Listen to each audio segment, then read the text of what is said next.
총선 승리를 위해 정치권은 오늘도 숨가쁜 하루를 보냈습니다. 국민의힘은 한동훈 총괄 선대위원장에 나경원, 안철수, 원희룡, 윤재욱 등 4명의 공동 선대위원장까지 5인 체제 중앙선대위를 꾸렸습니다.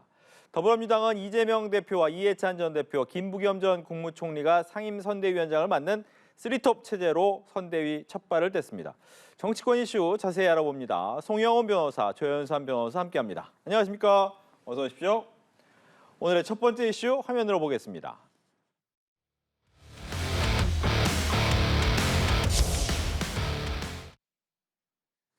네, 5인 체제라고 했는데 원래 원톱이다라는 얘기가 많았었는데 하루 사이에 좀 분위기가 많이 바뀌었습니다. 4명이나 함께했어요.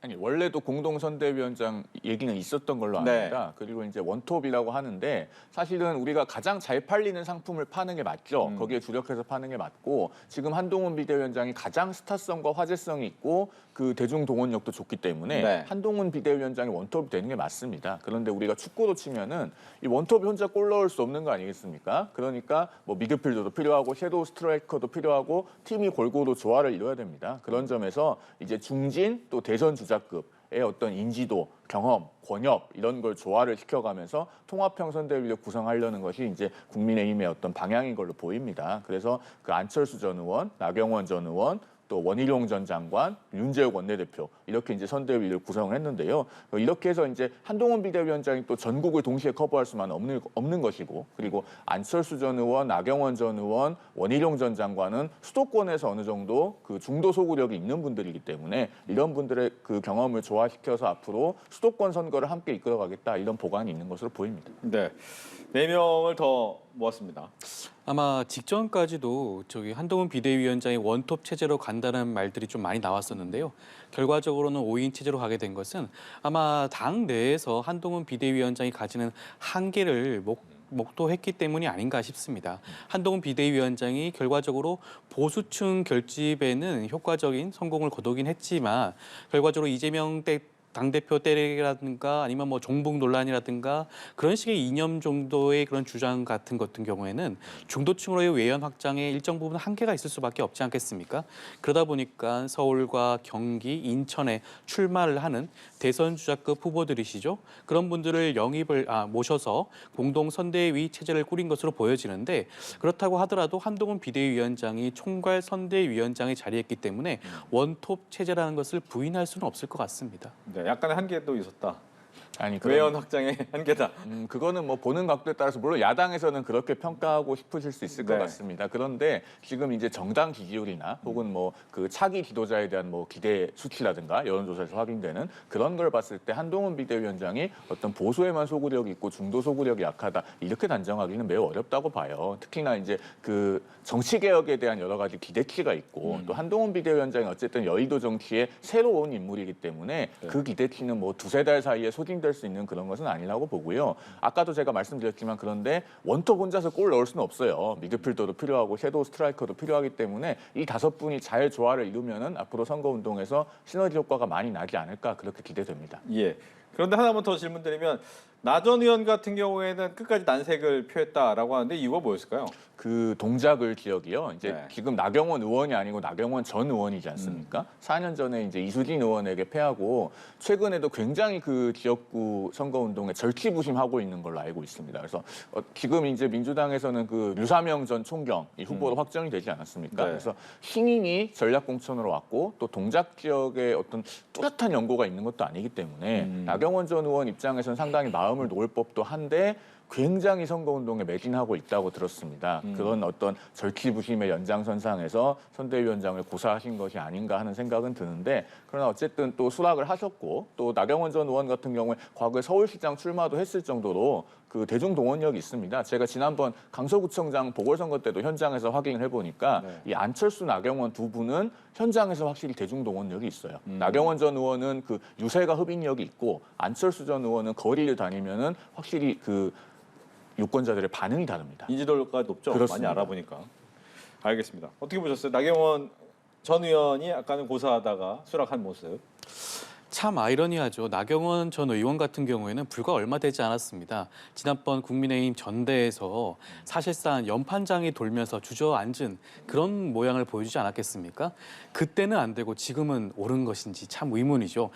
그때 버릴 때는 언제이고 지금에 와서야 삼고 초려 끝에 선대위원장을 맡긴다. 지금 나경원 전 의원 같은 경우에는 지금 한강벨트 사수하기 위해서 굉장히 바쁠 겁니다. 다른 후보들도 마찬가지예요. 지금 원희룡 전 장관의 경우에도 지금 개항을 해서 지금 이재명 당대표와 붙지 않겠습니까? 본인 선거에 치중하기도 바쁜 상황인데도 불구하고 말씀드렸듯이 당에서 아마 중도층 확장이라는 그리고 수도권 사수라는 그러한 목적을 위해서 이분들을 차출하여 선대위원장을 맡긴 것 같은데 글쎄요. 결과적으로 이분들이 본인 지역구 선거에 집중할 수밖에 없는 구도이다 보니 선대위원장으로서의 그 제 역할, 그 제 몫을 할 수 있을지 좀 의문이 아닐까 싶습니다. 추가로 그럼 질문 드릴게요. 윤재욱 원내대표 같은 경우야 뭐 본인의 지역구뿐만 아니라 원내대표라는 것 때문에 충분히 맡을 만하다. 안철수 의원 같은 경우에는 본인 지역구니까 여기에서 한번 하면서 여러 군데로 움직일 만한 여지가 있다. 근데 말씀하신 것처럼 나경원 의원이나 나경원 전 의원, 원희룡 전 장관 같은 경우에는 지금 내 자리 찾기가 바쁘다. 그런데 과연 공동선대위에서 얼마큼 일할 것이냐라는 의문이 듭니다. 나경원 전 의원 같은 경우는요. 그래도 한강벨트를 지원할 수 있을 정도의 그런 여력은 있다고 봐요. 현재 지역구 상황이나 그런 걸 봤을 때. 그다음에 이제 원희룡 전 장관 같은 경우에는 말씀하신 것처럼 현재까지 추격을 해야 되는 입장인 건 맞습니다. 근데 그렇다고는 해도 계양을 옆에 계양갑도 있고요. 그다음에 부평 계양은 사실상 하나의 벨트입니다. 지금 부평갑이나 부평을에서는 3자 구도나 그 이상의 구도가 형성될 가능성이 있기 때문에 이 지역도 국민의힘에서 굉장히 중요한 그런 선거구거든요. 그런 것들을 봤을 때 어쨌든 인천 권역에서는 원희룡 전 장관의 역할을 어느 정도 기대해 볼 수 있다는 측면에서 공동선대위원장 중에 한 분으로 선임을 하는 것은 상당히 적실성이 있어 보입니다. 알겠습니다. 뭐 몇몇의 또 경선 결과가 또 나왔어요. 국민의힘에서 눈에 띄는 것은 이제 친윤계 초선 의원이라고 하는 이용 의원의 모습입니다. 경선에서 승리하면서 본선을 확정했는데 하남갑 여기 또 추미애 전 장관이 나오죠. 어떻게 보십니까? 일단은 이용 의원이 경선에 승리를 한 것은 아무래도 대선 기간에 윤석열 대통령 후보의 수행실장 아니었습니까? 그렇죠. 그래서 대통령과 가깝다고 알려져 있기 때문에 이 지역에서 지역 발전에 대한 기대감이 상당히 있었을 걸로 보입니다. 그리고 기존의 당협위원장이었던 이제 이창근 당협위원장은 지금 하남 을로 옮겨서 경선을 치르고 있지 않습니까? 그런 상황이기 때문에 경선을 통과를 한 걸로 이용 의원이 경선을 통과를 한 걸로 보이고 그다음에 이제 이용 의원과 그 추미애 전 장관의 대결은요. 일단은 이 지역구 자체는 이제 하남 갑이 그 소위 말하는 신도시 지역이 아닙니다. 네. 여기는 이제 뭐 도농복합 내지는 이제 구도심 뭐 그런 쪽에 가까운 지역인데 지난번 대선 때 보면은 관우의 사전 투표를 제외하고 계산하면은 윤석열 후보가 4% 이상 승리를 한 곳입니다. 그렇기 때문에 추미애 전 장관에게 아주 쉬운 지역구는 아니다. 그렇게 볼 수 있는데 다만 또 추미애 전 장관이 그래도 5선 의원이고 상당히 중량감은 있기 때문에 그런 요소들을 복합해서 보면은 어느 정도 호각세의 선거 대결이 되지 않을까. 그래서 여기는 뭐 최종적으로 결국에는 뚜껑을 열어봐야 되지 않을까. 아직은 모른다. 그 정도로 예상할 수 있을 것 같습니다. 어떻게 보시는지? 이용 의원이 공천장을 받게 되면서 사실상 이번 국민의힘 공천 자체는 친윤과 현역 같은 경우에는 불패하는 그런 결과가 나오지 않았나 싶습니다. 이용 의원의 경우에는 방금 말씀하셨다시피 대선 기간 중에 수행실장을 맡았기 때문에 윤석열 대통령의 굉장한 측근으로 분류가 되고 있고 이용호 의원의 말 한마디 한마디가 굉장한 의미를 담을 수 있다라고 말들을 많이 하시지 않겠습니까? 그런 분이 이번에 공천장을 받게 되었고 하남 가버이 지역 같은 경우는 말씀하신 대로 도농 복합 지역입니다. 어느 정당이라고 하더라도 승리를 장담할 수는 없는 그런 구조라고 할 수가 있고요. 그렇다고 한다면 이 지역에서 구도와 인물 경쟁을 살펴본다고 한다면 추미애 전 장관의 경우에는 5선 의원에다가 법무부 장관 출신이죠. 그리고 윤석열 정권 심판에 가장 앞설 수 있는 그런 상징적인 인물이기도 합니다. 이용호 의원의 경우에는 친윤계 핵심으로서 윤석열 정권의 어떻게 보면 또 하나의 아바타라고 할 수 있죠. 그렇다면 구도와 인물 모든 면에서 추미애 전 장관이 조금 더 앞서는 그런 모습을 보여주지 않을까 그런 기대를 합니다. 알겠습니다. 이제 중성동을도 관심이 많았어요. 근데 이해운 전 의원이 결과적으로 승리하면서 하태경 현 의원이었죠. 이제 부산에서 올라온 하태경 의원은 떨어졌습니다. 이유가 뭔가요?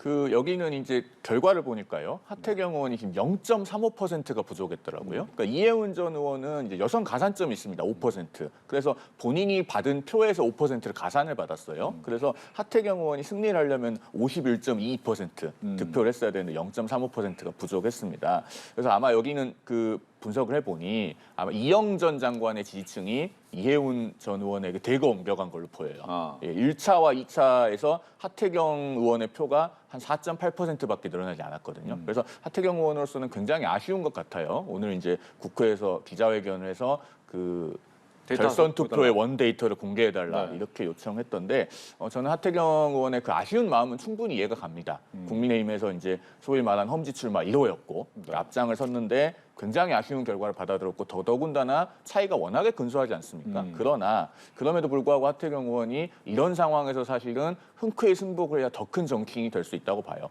저는 그 1970년 신민당 경선을 한번 회고해 보십사 하는 말씀을 드리고 싶거든요. 그때 또 김영삼 전 의원이 당시 김영삼 전 대통령이 김대중 전 대통령, 이철승 의원과 신민당 경선에서 겨룰 때 이번 그 중성동을 경선과 매우 흡사한 일이 있었습니다. 그때도 김대중 전 대통령과 이철승 의원이 결선 투표에서 연합을 해서 대역전극을 이뤄내지 않았습니까? 그게 그런 상황에서 흔쾌히 승복을 한다는 것은 인간의 감정과 본성을 거스르는 일이에요. 굉장히 힘든데 김영삼 전 대통령이 그때 경선장을 나가기도 전에 승복을 하고 김대중 후보의 손을 들어줬습니다. 그랬기 때문에 나중에 김영삼 대통령이 있을 수 있었던 거거든요. 하태경 의원께서 이런 부분을 한번 좀 음미해 보십사 하는 말씀을 드리고 싶습니다. 네, 이 중성동을 같은 경우에는 민주당도 결과가 나왔어요. 이제 박성준 현 의원이 공천이 되고 싸웠던 상대는 이제 정대철 전 의원의 아들인 정호준 전 의원이었죠. 근데 이제 그렇다면 이해운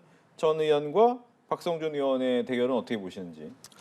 우선 지금 이해운 전 의원의 경우에는 얼마만큼 국민의힘 지지자들을 하나로 모으냐가 관건이 아닐까 싶습니다. 지금 당장 하태경 의원의 경우에는 강하게 반발하고 있지 않겠습니까? 일반적으로 경선을 치르고 난 다음에 통합하는 과정이 굉장히 지난한 경우가 많죠. 지금 하태경 의원이 꽤 많은 득표를 얻었고 지지자들도 상당한 것으로 보여지는데 하태경 의원 지지자들이 지금 이해운 전 의원한테 그 표를 모아주실지 그 부분을 지켜봐야 될 것 같고요. 이해운 전 의원의 경우에는 이 지역에 연고가 전혀 없습니다. 지난번 국회의원의 경우에도 서초에서 국회의원을 했었죠. 연고가 없음에도 불구하고 이 지역을 선택했기 때문에 아마 지역 국민들로부터 어느 정도의 평가를 받을 수 있을지 그 부분을 아마 이겨내야 될지 않을까 싶고요. 지금 박성준 의원의 경우에는 이미 이 지역구를 사수하는 입장이지 않겠습니까? 이재명 당대표 입으로 맹활약을 펼치고 있었죠. 그렇기 때문에 아마도 지금 민주당 지지자들로부터는 굉장히 많은 선호를 받고 있는 것으로 보이고 지역구 구도상으로도 나쁘지 않은 결과를 기대할 수 있지 않을까 싶습니다. 예. 예상. 약간 생각이 달라요. 왜냐면요. 4년 전 그 서울 선거는 코로나와 재난지원금이 큰 영향을 미친 선거입니다. 그래서 민주당이 압승을 했는데 그 당시에도 박성준 의원의 중성동을 득표가 52%를 못 넘었습니다. 그 차이가 4.7%밖에 안 됐거든요. 그리고 하태경 의원은 이 지역의 당협위원장이 아니었어요. 하태경 의원도 부산에서 옮겨온 케이스이기 때문에 물론 경선에서 패배하고 지금 약간의 후유증이 있습니다만은 당협위원장이 불복하거나 현역 의원이 불복하는 거하고는 좀 경우가 많이 달라서요. 여기는 좀 다르게 봐야 될 거라는 생각이 듭니다. 예. 그리고 이제 한강 벨트가 거의 다 이제 된 거잖아요. 마포, 동작, 용산, 성동, 광진 앞서서 이제 서울 동작 같은 경우에는 나경원 의원과 류사명 전 총경이죠. 네, 두 분이 붙게 되는 부분도 있고 이 한강 벨트가 굉장히 중요하다고 하는데 여기에 대한 이야기를 좀 예상을 좀 듣겠습니다. 지금은 알 수가 없죠. 지금 뭐 어디가 유리하다, 뭐 알 수 있다라고 하면은 그건 이제 굉장히 좀 오만한 얘기가 될 것 같고요. 여기는 정말로 선거 막판까지 가봐야 그리고 또 많은 지역구들이 개표 방송을 끝까지 봐야 결과가 나오지 않을까 하는 생각이 듭니다. 다만 이제 개인적으로 좀 주목을 하는 지역구들은 이제 기존의 터줏대감들이 빠지고 힘이 새로운 지역, 거기서 이제 발생하는 공백으로 인한 판세 변화를 조금 주목을 합니다. 예를 들면 마포갑 같은 경우에 노웅래 의원이 그 노승환 전 국회 부의장까지 합해서 9선을 부자가 한 지역구 아닙니까? 노웅래 의원이 이제 컷오프 되면서 이지은 전 총경을 민주당이 공천했는데 바로 이제 이런 상황에서 발생하는 어떤 갭. 여기 이제 국민의힘은 조정훈 의원이 후보로 확정이 돼 있습니다. 이런 지역이라든가 또 그 전예숙 의원이 경선 불복을 하고 탈당을 선언한 광진갑, 여기 이제 이정원 앵커가 민주당에서는 공천이 돼 있고 국민의힘은 김병민 비대위원이 두 번째 도전을 합니다. 뭐 이런 지역구들이 저는 많이 관심이 가요. 그밖에 또 계속 언론의 주목을 받고 있는 중성동갑, 그다음에 또 오늘 그 전병헌 전 의원이 3,333명을 그 당원과 함께 탈당을 한 그 동작갑, 이런 지역들이 상당히 변수가 있을 것이다 이렇게 봅니다. 예. 국민의힘 입장에서는 지난 총선에서 서울 지역 선거구 굉장히 많은 참패를 하지 않았겠습니까? 많은 의석을 뺏겼죠. 이번의 경우에는 그 한강 벨트로 분류되는 지역의 경우에 지난 대선과 지선을 통해서 국민의힘이 아마도 상당한 지지를 얻었기 때문에 충분히 다음 총선에서 기대할 수 있는 그런 지역이라고 꼽고 있을 것 같습니다. 그리고 최근에 민주당에서 그 내부 공천 과정에서 일부 잡음이 흘러나오면서 전반적으로 민주당 지지에 대한 추세가 좀 꺾이고 있는 그런 모습도 분명히 보였었죠. 그렇지만 이미 공천 과정은 이제 마무리 단계입니다.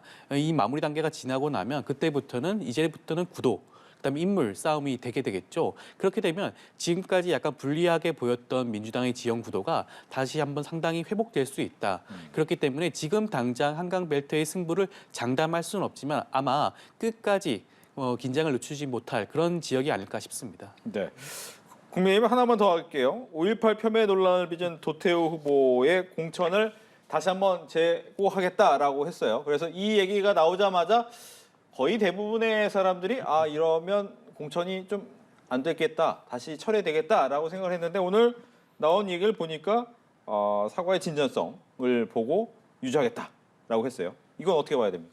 공관위가 오늘 뭐 4차례 회의를 했다고 합니다. 네. 그리고 이제 결국에는 사과의 진정성을 인정하기로 결정을 했는데 그 이유가 2차례 대국민 사과문을 발표를 했고 도태우 후보가 또 그 5.18 민주화운동 정신에 대한 헌법 가치와 국민의힘 정강 정책에 대한 의미를 확고히 인식하고 있다고 공개적으로 밝혔다. 그리고 5.18 민주화운동 정신을 존중하고 충실히 이어받겠다고 했고 그 헌법 전문 수록에 대한 당의 입장을 전적으로 존중하겠다고 밝혔다. 이런 이유들을 들어서 사과의 진정성을 인정을 하되 유사 사례가 한 번만 더 재발하면은 후보자 자격 박탈을 포함한 강력한 조치를 취할 것임을 경고했다라고 합니다.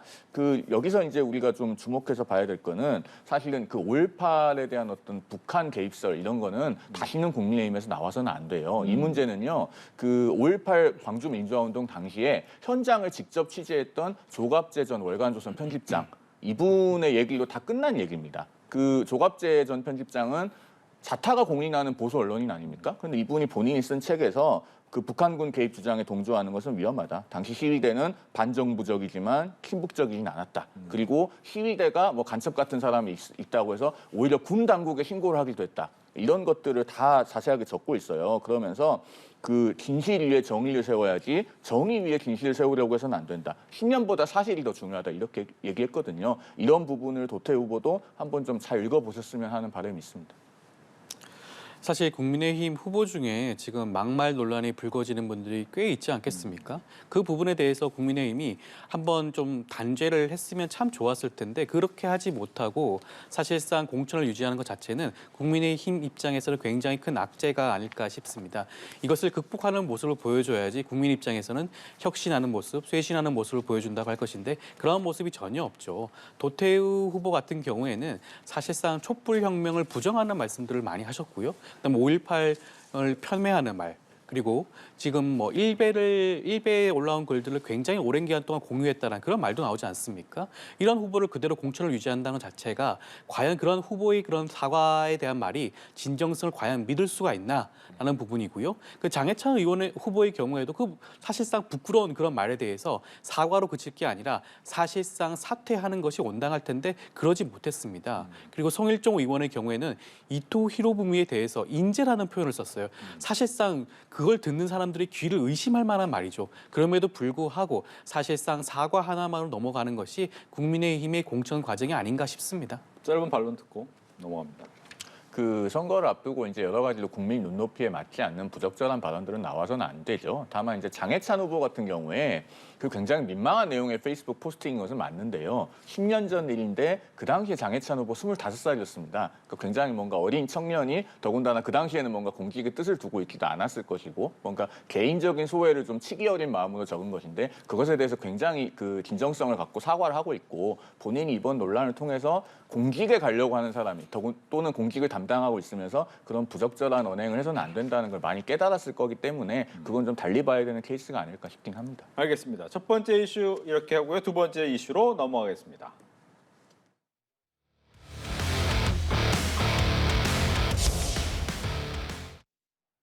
네, 민주당 얘기입니다. 비례대표 추천인데 오늘 더불어민주연합의 비례대표 후보가 됐던 두 분이 후보직을 내려놨어요. 전지의 금융정의연대 운영위원 그리고 이 사드 배치 반대 시위를 주도했던 이 정영희 전국농민회 총연맹 구례군 농민회장이 두 분이 이제 사퇴했습니다. 어떤 의미였을까요? 사실 그 비례정당을 처음에 민주당이 동의를 하고 주도를 했을 때만 해도 민주개혁 진보 연합 세력이 함께하여 윤석열 정권 심판의 대우를 갖추는 것을 큰 목적으로 했었죠. 그렇죠. 그렇다고 한다면 국민의 눈높이에 맞는 후보들이 나와야 되지 않겠습니까? 사실 국민 추천 후보의 경우에도 기대했던 부분은 여성과 장애인 그리고 뭐 플랫폼 노동자라든가 소상공인 같은 그런 분들에 대한 기대를 좀 많이 했었는데 사실상 지금 추천받은 후보들의 경우에는 현실적으로 진보당 계열의 운동을 했던 분들이라든가 그런 분들 진보 진영에서 활동했던 시민운동가 중심으로 되다 보니까 아마도 국민의 눈높이에 맞지 않는 그런 부분이 있었던 것으로 보여지고 그 부분에 대해서 더불어민주당이 지적을 하지 않을 수가 없었고 결과적으로는 그 부분을 받아들이고 후보들 두 분이 모두 다 사퇴하지 않았겠습니까?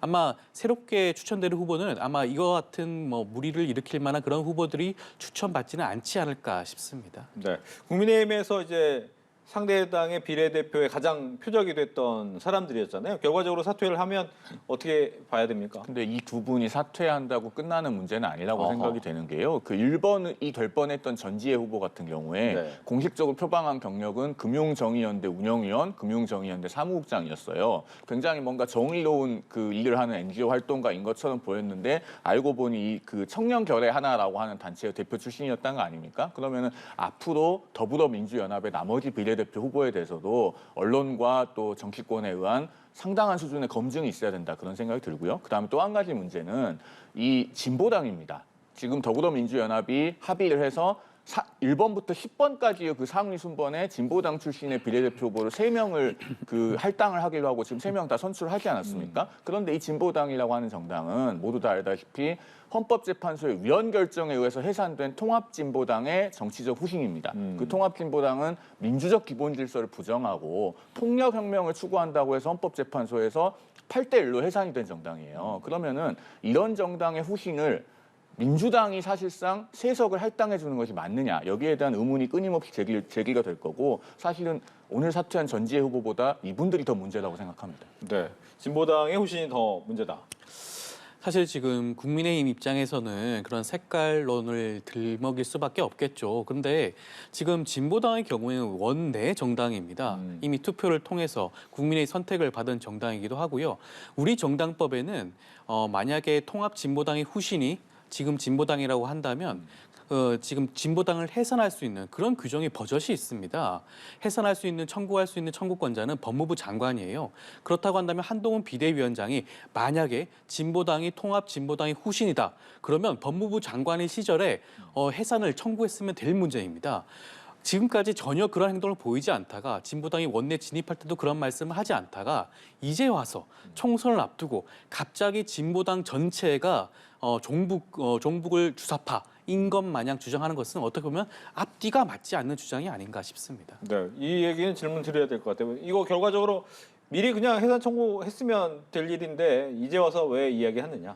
그러니까 당시에는 이제 300명 중에 1명의 국회의원이 당선된 것에 불과한데 큰 위협이나 어떤 문제가 된다고 인식하지 않았을 수도 있겠죠. 그런데 통합진보당 해산 당시 헌법재판소 결정문을 보면요. 통진당이 공식적으로 어떤 표방하고 있는 바에 따라서 결정을 한 것이 아니고 그 정당의 실제 주축 세력이 어디인가 뭐 경기동부연합부터 해서 쭉 나와 있습니다. 그리고 실제로 지향하는 바가 뭐고 어떤 활동들을 했는가를 가지고 판단했습니다. 그럼 진보당 같은 경우에요. 물론 법적으로는 그 통합진보당을 정식으로 계승하지는 않았지만 실제로 어떤 분들이 참여를 하고 있고 그분들의 실제 활동은 어떤 것들을 하고 있는지 이런 걸 좀 면밀히 따져볼 필요가 있다고 생각하고요. 앞으로 좀 많은 검토가 이루어져야 된다고 생각합니다. 네, 추가 경선 결과에서는 이제 송갑석 의원이 떨어진 부분 때문에 또 비명 행사 얘기 나오더라고요.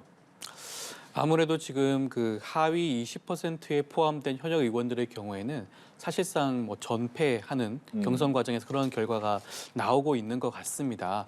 아무래도 어떻게 보면 하위 20%에 포함됐다는 것 자체가 그 현역 의원들에 대해서 지역 국민들이 표로서 심판할 수 있는 그런 추가적인 결과이라고도 볼 수 있을 것 같고요. 물론 하위 20%에 포함된 것 자체가 굉장히 큰 악재이기도 하고 본인들의 입장에서는 참 안타까운 일이긴 하겠지만 어쩔 수가 없지 않겠습니까? 이 제도 자체는 2016년 총선 때부터 유지되었던 제도입니다. 이재명 당대표가 새로 만든 제도도 아니고요. 하위 20%에 포함되는 것 자체는 다면 평가를 통해서 포함이 되었죠. 정성 평가의 그런 기준도 굉장히 명확하게 나와 있기 때문에 결과적으로 포함되었던 현역 의원들이 다수 탈락하는 결과를 얻게 되었지만 이것조차도 당원들의 결정이 아닌가 싶습니다. 네. 시스템으로 인한 것이었다. 팩트를 하나 짚어드리면요. 작년 11월 21일에 그 민주당 총선기획단에서 발표를 한 게 있어요. 원래 민주당은 하위 10%의 감점폭이 20%였는데요. 11월 21일에 그걸 30%로 확대를 하겠다고 발표를 합니다. 그래서 하위 10%에 든 분들은요. 더 많은 감산을 안고 경선에 임했어요. 그래서 송갑석 의원 같은 경우도 자기가 하위자에 들었다고 스스로 밝힌 게 20일 전인데 그때 저는 이미 당시에 경선 상대자가 발표되기 전인데 누가 올라올지 예상할 수 있었습니다. 왜냐하면 오늘 경선에서 승리한 이 조인철 광주시 경제문화부시장 하셨던 분은요. 후원 회장이 누구냐면은 이재명 대표의 그 경제 스승으로 알려진 이한주 전 경기연구원장. 이분이 후원회장을 맡고 있어요. 소위 말하는 이제 찐명을 어떻게 보면 인증했다고 할 수 있는 그런 케이스입니다. 그래서 경선 상대자가 될 걸로 예상을 했고 아니나 다를까 송갑석 의원과 경선을 하게 됐고 오늘 승리까지 했습니다. 그러면은요. 이런 상황에서 사실은 민주당의 어떤 집단지성을 저는 당원들이 좀 발휘하지 않을까 기대도 했거든요. 왜냐하면은 비명계의 마지막 입세라고 할 수 있는 분들은 그래도 당원이나 지지층이 혹시 살려주려는 노력이 있지 않았을까 했는데 아니나 다를까 모두 탈락을 했고 결국 이 마지막 입세라고 하는 거는요. 누가 밤새도록 그 죽으림을 다해서 이렇게 그려서 붙여놔야지 안 떨어지는 거거든요. 근데 결국 그런 일은 일어나지 않았다 이렇게 말씀드릴 수 있겠습니다. 그러다 보니까 이제 조금 박해라고 해서 조홍천 의원과 금태섭 의원이 박용진 의원 떨어진 박용진 의원한테 함께 하자고 하는데 나가겠습니까? 박용진 의원의 경우에는 사실상 경선을 마치고 난 다음에 네. 당에 남아서 헌신하겠다는 그런 그렇죠. 뜻을 보여주지 않았겠습니까? 저는 탈당을 할 가능성이 굉장히 낮다고 보고요. 네. 탈당을 하더라도 현실적으로 매력적인 제3지대 정당이 남아있지가 않습니다. 어느 정당으로 가든지 양당의 그런 구도상 아마 파묻힐 수밖에 없는 그런 결과적으로 나올 수밖에 없을 것으로 보여지고요. 그러면 지금 박용진 의원의 입장에서는 당에 남아서 이번 총선에 헌신하고 난 다음 그 다음을 도모하는 것이 정치 생명에 있어서도 어떻게 보면 현실적인 그런 선택이 아닐까 싶고 그렇기 때문에 탈당보다는 잔류를 선택하지 않을까 싶습니다. 남을 것이다. 탈당 안 하겠죠. 네. 뭘 믿고 가겠습니까? 왜냐면요. 조홍천 의원만 해도 그 원칙과 상식 팀이 미래대연합이라고 하는 그 창당준비위원회 하지 않았습니까? 네. 그래서 새로운 미래하고 합쳐가지고 그때 창당대회 하기로 했는데 창당대회 한 30분 남겨놓고 조홍천 의원하고 이원우 의원은 불참을 통보했잖아요. 이렇게 30분 전에 다시 확인해야 되는 분들을 믿고 어떤 정치 행동을 할 수는 없을 것이다. 그 정도로 짧게 말씀드리겠습니다. 예. 민주당에서 최근 이제 이렇게 뭐 경선뿐만 아니라 정부 여당을 향해서 포인트를 갖고 있는 부분이 이제 이종섭 전 국방부 장관의 호주 대사 임명 부분이에요. 이 부분을 특검법까지 얘기를 하는 거죠. 이미 특검법을 의안을 제출한 상태고요. 네. 지금 저는 국민의힘에서 물론 정부이긴 하지만요. 정부 여당에서 왜 총선을 앞두고 이렇게 무리한 결정을 하는지 모르겠습니다. 정무적인 판단인 것인지 아니면 이종섭 전 장관을 해외에 사실상 도피시킬 만큼 큰 문제가 있는 것인지 그 부분을 살펴보지 않을 수가 없고요. 지금 총선이 끝나고 난 다음이라고 하더라도 현재 있는 의원들이 임기가 조금 더 남아 있습니다. 특검법을 제안을 통해 가지고 추후에도 이 사안을 깊게 들여다볼 수가 있겠죠. 들여다본다면 아마 정부 여당의 그런 문제점이 드러나지 않을까 싶습니다. 네. 근데 이 특검법 발의는요. 이종섭 대사를 임명해서 추국한 것 자체가 어떤 범죄 행위라고 전제를 하고 있는 것처럼 보이는데요. 이 전제되는 팩트가 잘못됐다는 걸 하나만 중요하게 말씀드려야 될 게 있는 게 이종섭 대사가 지금 출국을 했습니다만 다음 달에 다시 한국에 들어옵니다. 재외공관장 회의하러 들어올 거라고 오늘 외교부 관계자가 그렇게 밝혔거든요. 그러니까 이분이 지금 대사 부임을 하러 출국을 했지만 영영 어디 가는 것이 아니고 앞으로 조사에 임하겠다고도 얘기를 했고 다음 달에 들어오기로 돼 있고 출국하기 전에 조사도 받고 나갔습니다. 그런 점을 말씀드리고요. 그 호주는 쿼드의 일원으로서, 그러니까 미국, 일본, 인도, 호주 이 쿼드 국가의 일원으로서 한국이 지금 쿼드 플러스에 직접 못 들어가기 때문에 이 쿼드 국가들과의 안보 협력은 대단히 강화할 필요가 있습니다. 그런 점에서 전직 국방장관이 호주 대사로 가는 것은 일리가 있고요. 또 김장수 전 국방장관도 과거에 주중대사로 임명이 된 사례가 있습니다. 그래서 그것은 타당하다고 보이고, 그다음에 아그레망이 나왔는데 계속 출국을 못하고 있으면 그것도 외교 망신 아니겠습니까? 그런 점이 있는데, 다만 저도 개인적으로 아쉬운 것은 이종섭 대사가 어쨌든 입건이 돼 있었던 것은 맞으니까 그 최상병 사건에 대한 수사가 끝나고 임명했었더라면 좋았을 것이라는 아쉬움은 있어요. 그러나 다음 달에 돌아온다고 하고 조사도 받고 나갔고 조사에 적극 협력하겠다고 하는데 마치 출국한 것 자체가 어떤 범죄인 것처럼 그렇게 단정해서 특검법을 발의하는 것은 좀 맞지 않은 것 같고, 무엇보다도 이 지금 공수처가 수사하고 있지 않습니까? 공수처는 민주당이 만든 수사 조직이에요. 그러면은 특검을 발의한다는 건 공수처가 정상적으로 수사할 능력이 없다고 보는 것인지, 그러면 이 모순에 대한 뭔가 답이 있어야 되지 않나 그런 생각도 듭니다. 공수처 얘기까지 듣겠습니다. 공수처의 수사를 지켜볼 필요성도 있겠지만 특검법을 통해서 조기에 수사를 진행하여 그 결과를 보는 것이 어떻게 보면 국민에 대한 그런 소명할 수 있는 그런 기회가 될 수도 있겠죠.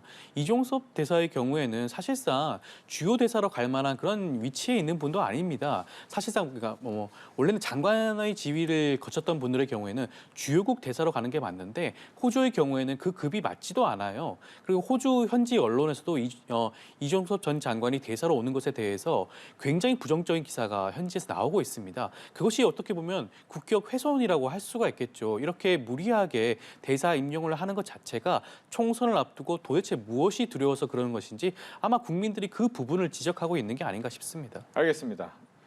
마지막 이슈로 넘어가겠습니다.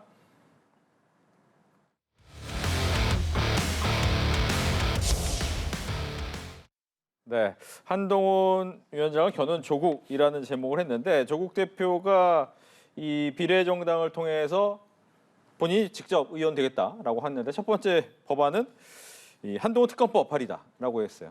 뭐를 발의하겠다는 건지 잘 모르겠어요. 왜냐면요, 특검이라고 하는 거, 특별검사제도라고 하는 거는요, 뭔가 검찰이 됐든 또 아까도 말씀드렸지만 공수처가 됐든 수사기관이 수사하다가 뭔가 제대로 수사가 안 될 때 보충적으로 하는 게 특검입니다. 지금 한동훈 비대위원장이 무슨 범죄 혐의가 있어서 한동훈 특검법을 발의하겠다고 하는 건지 사실 잘 이해가 안 돼요. 이런 거는요, 조국 대표가 본인의 어떤 입시비리 수사를 받아서 지금 2심까지 실형 2년 판결을 받았다고 하는 점 때문에 본인이 어떤 개인적인 한풀이를 하는 것처럼 보일 가능성이 높습니다. 이렇게 권력을 사유화하려고, 지금 국회의원 되기도 전인데 벌써 이렇게 사유화하려고 하면은 국민들께서 결코 좋게 보시지 않을 것이다. 그 정도 말씀을 드립니다. 이게 이재명 대표는 손도 잡았는데 어떻게 됩니까? 일단 지금까지는 국민의힘 입장에서는 윤석열 대통령을 대신해서 한동훈 비대위원장과 이재명 당대표의 구도로 다음 총선을 만들고 싶어하는 그런 의도가 굉장히 다분했다고 할 수 있는데, 사실상 조국 혁신당이 창당되면서 이제 구도는 조국과 한동훈 비대위원장 간의 그런 구도로 재편되는 게 아닌가라는 생각까지 들 정도입니다. 조국 대표의 경우에는 한동훈 비대위원장을 대상으로 해서 검찰 독재를 종식하겠다, 그런 뜻을 분명히 밝히고 있고 그 뜻에 동조하는 많은 분들이 함께하고 있지 않겠습니까? 최근의 여론조사 추이를 보더라도 굉장히 많은 국민들이 지지하고 있는 것을 보여지죠. 그렇다고 한다면 지금 이재명 당대표의 입장에서는 조국 전 장관에 있는 조국 혁신당을 예서 외면하는 것보다는 경쟁적 협력 관계의 체제를 유지하면서 윤석열 정부 심판의 그런 단일 대우를 형성하는 것도 하나의 방법이 되지 않을까 싶습니다. 알겠습니다. 이렇게 해서 정치권 이슈 두 분과 함께했습니다. 오늘 얘기 잘 들었습니다. 고맙습니다.